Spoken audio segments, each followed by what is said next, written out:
Lessons in staying alive. We explain what it takes to make the grade as a professional hunter. Here's a roundup of the conservation and hunting news from around this great continent. Plus herd management. Nico needs to take out a dominant old Impala ram. I'm Richard Leonard and this is Fieldsports Africa.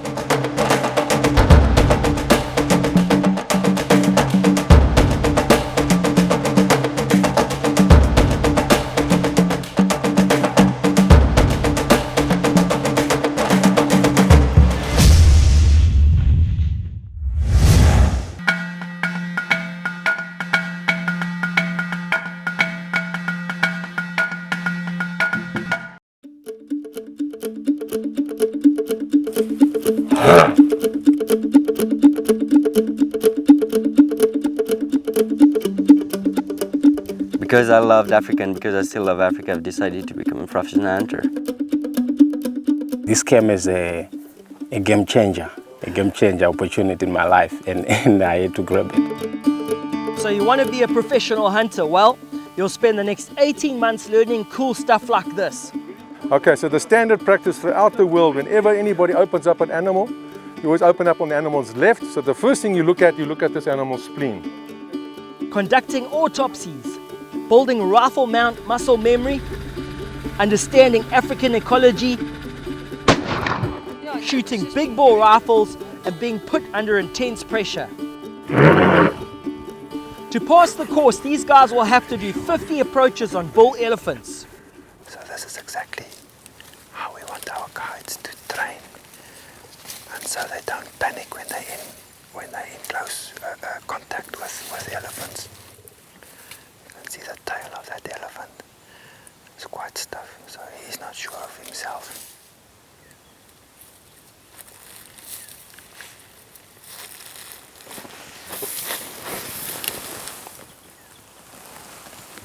It's important they get up close and personal to dangerous game. How else will they really understand them, read their body language and anticipate when things are going to get real interesting?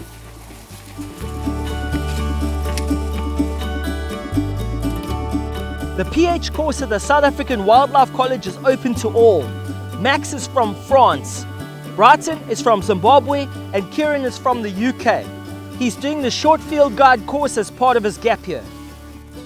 It's one thing to go and sit in the classroom in a lecture theatre learning about these things, but to actually be here in the bush and be able to go out and see a herd of buffalo and like stand 10 meters away from them and, you know, have them all pressed up against you like that. It's something you don't get in England or in the lecture theatre, so it's a good place to be, I think. But why does grass burn? Because there's fire, yeah, but what feeds the fire? The department is run by Dr. Kevin Robertson, author of The Perfect Shot. And if you open up a carcass that has died of anthrax, you will contaminate that area for 50 years. So if you see blood coming out of all the natural openings, you never open that animal up. As a vet and a hunter, Dr. Robertson brings a wealth of experience and knowledge to the course. They have two classrooms, the orthodox one and this one, also known as the Kruger National Park. No school day is ever the same. We join Kevin and fellow lecturer Peter explaining how to make sure the Impala hunch from this morning's autopsy should be hung correctly to tempt a leopard. Leopards are basically lazy animals, prefer to walk in a road rather than walk through the grass, especially if there's a bit of dew on the grass. They don't like to get their feet wet. So what we're going to do, we're just dragging some guts. We're just going to drag it so if this leopard walks along the road, he'll pick up the scent and he'll start following it. Always drag towards the bait and never away from it. So when we get to the tree, we'll walk, it's in a drainage line, we'll walk about a couple hundred meters down and then drag towards the tree. Drag in, so we've got a sort of like a star formation coming towards the tree, and in the tree will be this half of an impala. We only get about 6 or 7 a year, so every opportunity we get an impala, we make sure we utilize it to its full extent. Get our students to climb in the tree, we're going to wire the impala into the tree and then we'll drag from there. Cut all of those, yeah. Keep going. So the leopard will be standing on this dead branch and he's going to reach down, grab the impala, he's going to pull it up, take a few bites, and he looks up, the impala will sink down again. So you want to sort of keep the leopard occupied. You want to make it too easy for him to feed. And that when he's preoccupied with feeding, he doesn't look at all that. Look at you, they're hopefully sitting in your blind somewhere. Now they're just covering it with this so the vultures don't see it. they'll spot this from a mile high in the sky, and then they'll be able to come and try and eat it. So we just wanted to, and also the leaves will protect it, stop this from drying out too quickly. And what you do now, as you come down, where you've been touching now, you just smear the gut content on it, okay? Because you want the leopard to come in the tree and then smell humans on top of the tree like that. The students make plenty of mistakes, and it's just one of the many skills they will have to grasp to fulfill their complex role as a professional hunter. People need to understand that what we do, it is for them. If they want to see black rhinos and white rhino in 20 years' time, it depends on us. It depends on us. So, yeah, I think they need to understand that we're doing what we do is for them. We're not killing for the pleasure of killing. We kill because we want to see lions in 2100, you know. It's not like you just wake up and start shooting animals when you're a professional hunter. It's not like that. No. I mean, there are certain ways. There's a system that you work with. You understand? Certain quotas that get to be approved by the government. So when the government says we've got 100 elephants that needs to be hunted this year, well, that's what we work with. We're now off to investigate what's left of a lion's breakfast. The class disturbed him a couple days ago. We were here on Tuesday this week and we saw some vultures in a tree.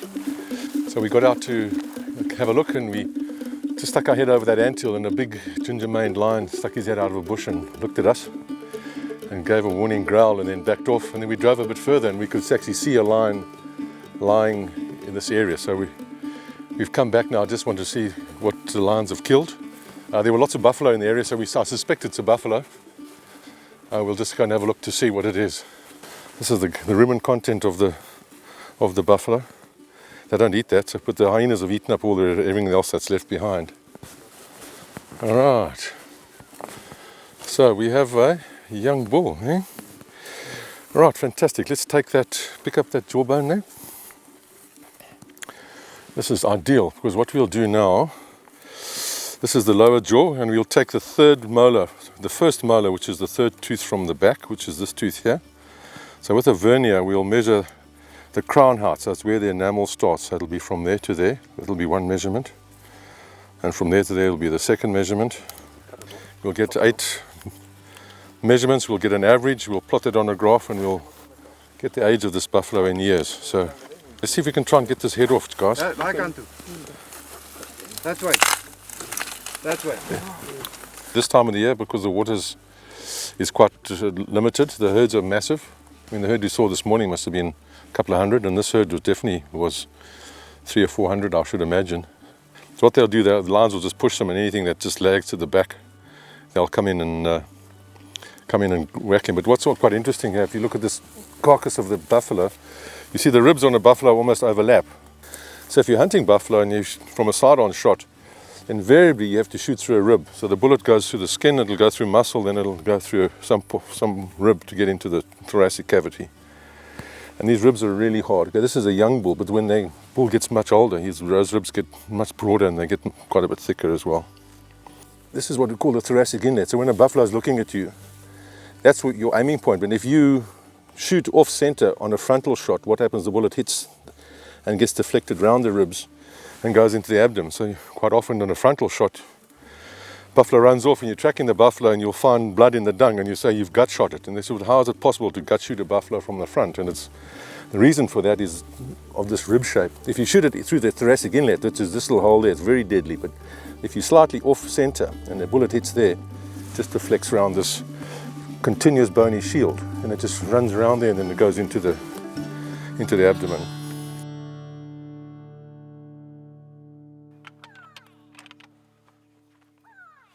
It's not often a college tutor finds it necessary to carry a big bore rifle over his shoulder. But out here there's plenty of good reasons, and Pete has spotted lion prints. You can see how he picks up his foot and he's putting it down. And this guy's walking very slow. You can see he's almost registering, which is, lions don't normally register, but this guy is ambling along. You can see there's the front foot, and this is the back foot actually on top of the front foot over there. Kneel down and just blow gently. To show how fresh they are, Kevin gets Max to blow across them. They're fragile and will soon be lost in the wind. Pete tracks them and we end up finding two very beaten up old male lions about 9 years old. That's a displaced coalition. So those are dominant pride males. Okay.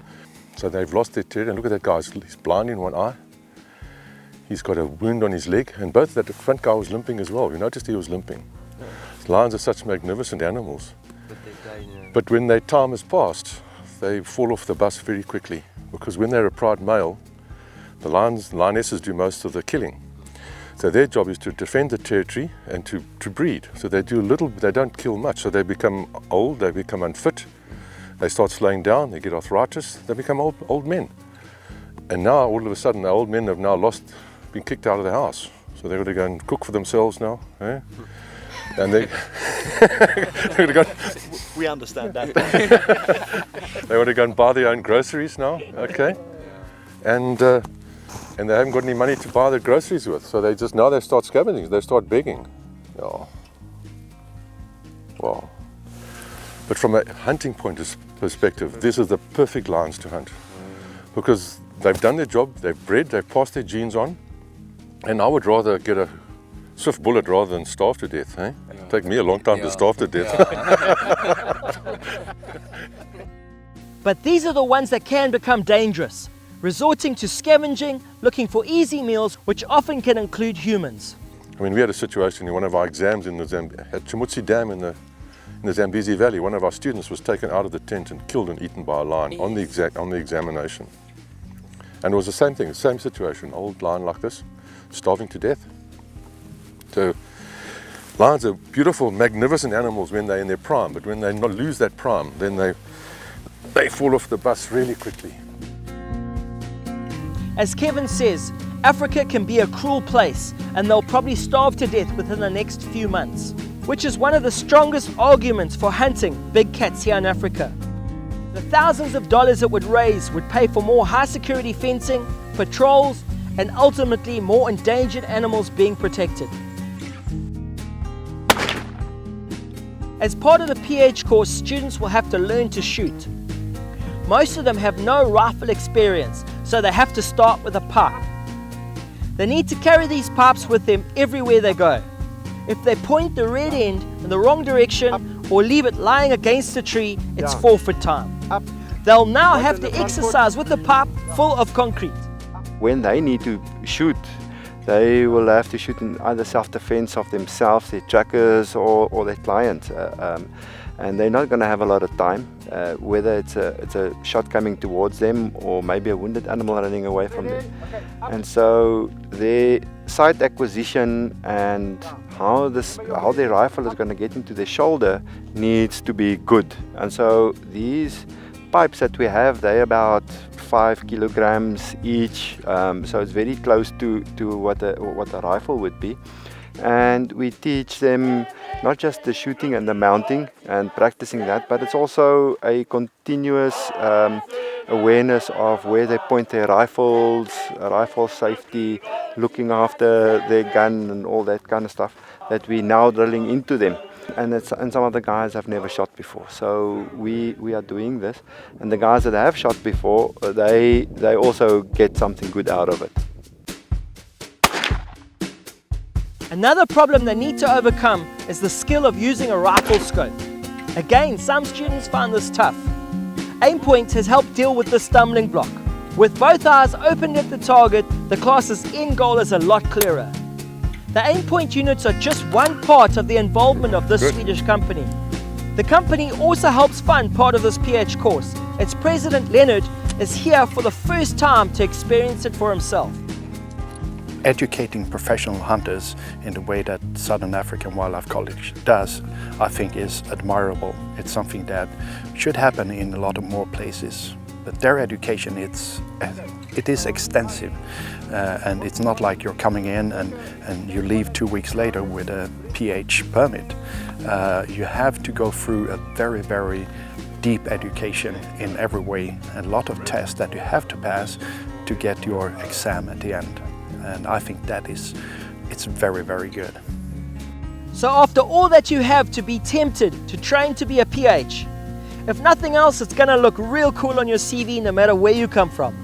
And as the rand is so weak at the moment, the 18-month course will cost you about the same as 1 year at university in the UK. About £9,000 or $12,000 including meals. For more information about the college, go to www.wildlifecollege.org.za. And for more information about Aimpoint, go to aimpoint.com.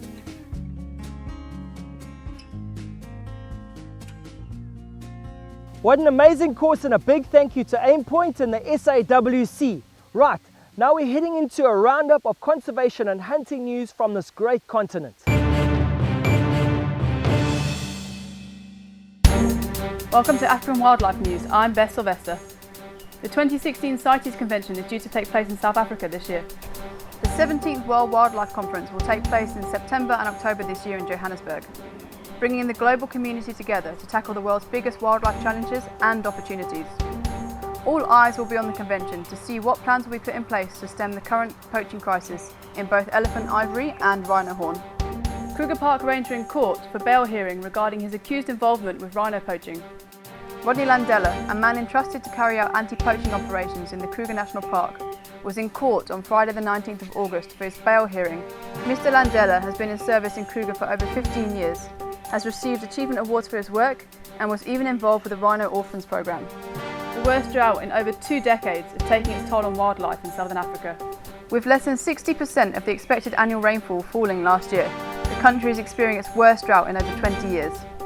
Food prices are set to rise as livestock and crops have been affected. In conservation areas, wildlife has taken a huge hit, with grazing species especially struggling. In June this year, Kruger National Park began culling hippo to reduce grazing pressure on the land, and are even considering their options in culling buffalo as well. The real pink panthers discovered in South Africa. Researchers have recently discovered the presence of 7 strawberry-coloured leopards in the north of South Africa. The colour variation, better known as erythrism, causes a reddish pigmentation to the animal's hair and skin, and is caused by a recessive gene. It is thought that these rare genes are expressed in fragmented populations, where closely related individuals interbreed. This has been African Wildlife News with me, Beth Sylvester. Right, now we're back to East Cape bushveld hunting with my good friend Nico Els. Nico has a problem with a dominant Impala ram that needs to be removed from the herd. Well, we've just had a very cool warthog hunt. We managed to stalk in super close to the animal. Nico nailed the shot. Straight down. So it's exactly what we wanted. No adrenaline in the meat. The meat's going to be really good for that sausage tonight. But now we're on to task 2, game management.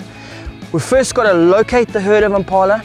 Once we've done that, we're going to see if we can get a shot off. Now, there's no such thing as just shooting something here in Africa. It's still a hunt. We've got about half a day left, so it's not going to be easy. We might be able to get the job done today, but if not today, tomorrow. So let's do it.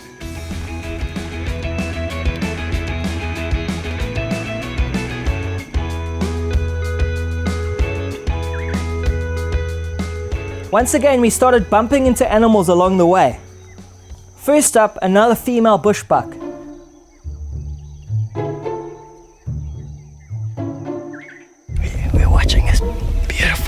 Female bushbuck, and just where I left behind the bush, the ram was sitting there just waiting. They are so clever. These animals are incredibly clever. We worked our way up onto the hilltops to give Nico a chance to do some glassing. He said it was only a matter of time before we located the herd of Impala. But before we could do that, we got busted by a herd of kudu, and Nico was just hoping that the Impala weren't with them, as then it would just be all over. Luckily, there were no other antelope with a kudu, so we could keep on moving up and over the ridge to where Nico thought the Impala herd might be.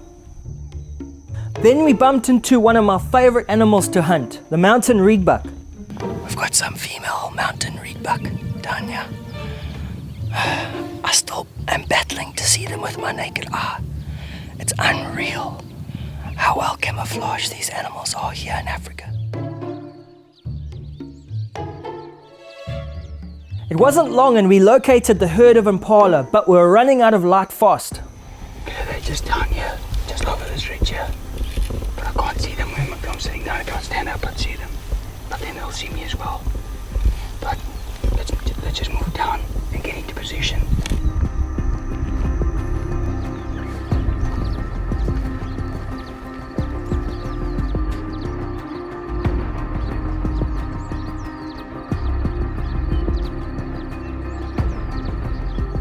Yeah, that's him, eh?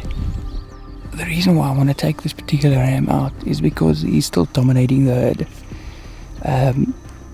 And although there's a younger ram that's way better looking than what he is, he's still dominating and he's still mating. So if I can take him out, then I can give that younger ram an early chance to start breeding, and that way we'll have a little bit more of his bloodline coming through in the future.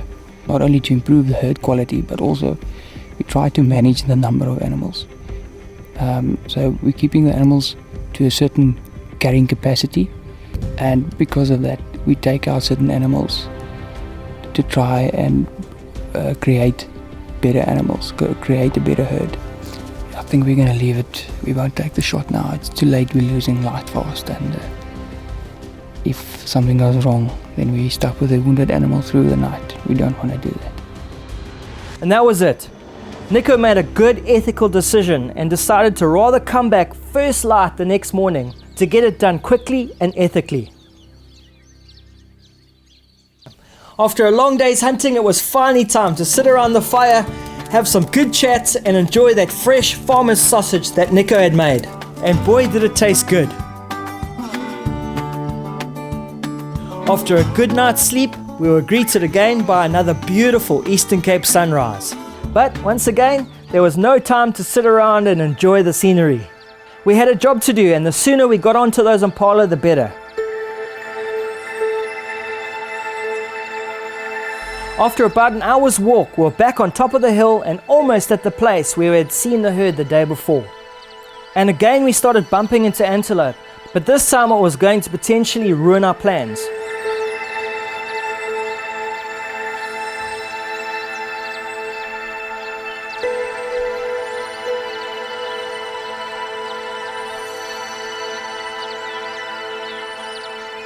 Okay, they're still there where they were. But there's still kudu and springbuck and a bunch of other stuff around there as well. So I just want to give them a couple of minutes, and I want to just try and see what they're doing. So what we're going to do is we can go back the way we came in, and then we'll walk around and see if we can come from maybe behind them, or from the top of them. We can come down on top of them and see if we can get the ram. Nico has grown up hunting this ranch. He really knows what he's doing. His plan worked almost perfectly. We managed to sneak around, then up and over the top of the hill, just above from where they were feeding. Well, it was almost going very well until the springbuck nearly ruined everything for us. Springbuck are in rut now, so the rams are chasing the ewes around.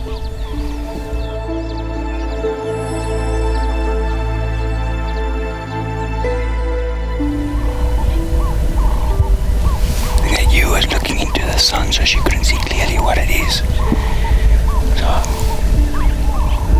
we got lucky this time. Might not be so lucky. Luckily the springbuck didn't know what we were, so they moved off and gave us a chance to sneak up over the hill back to the ridge and locate the Impala herd again. We got set up in the perfect spot. The ram we were looking for was right below us, and all we had to do was wait for him to come out into the open so Nico could get the shot he was looking for. The Impalas are just here below us, but I can't see them. If I stand up, I'll see them, but then they'll see me as well. So we'll have to sit down and see if we can wait them out.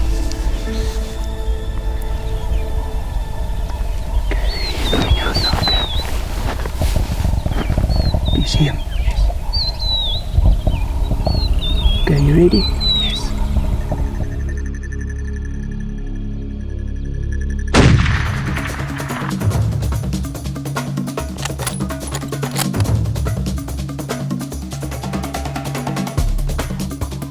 He's down.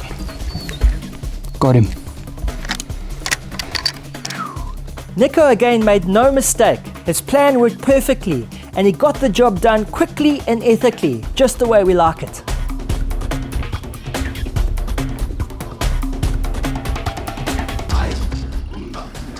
Beautiful. Wow.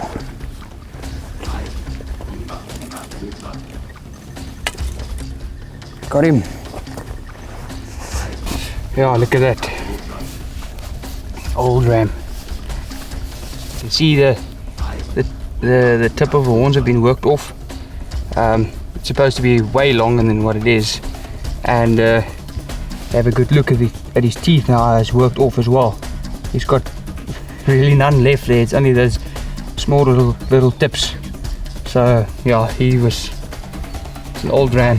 Good thing we took him out. And the results being that we're breeding better animals. You know, it's not necessarily about taking the biggest animal, but rather about taking the oldest and the poorest looking animal. And that way, building up your herds and getting better genes into your herds. This is definitely not the type of animal that I want to have continue breeding with the females, but it's still a beautiful animal.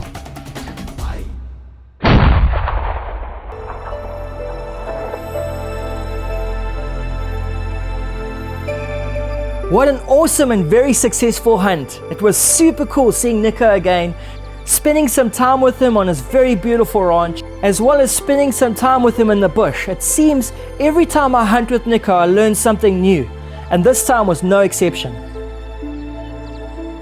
What a great trip. I just can't wait to get back here again. Well, thanks for joining us on another great show. If you guys would like to come out and hunt with the Fieldsports Africa team here in the Eastern Cape, then contact me at richard@fieldsportschannel.tv. We'll see you guys next time on Fieldsports Africa.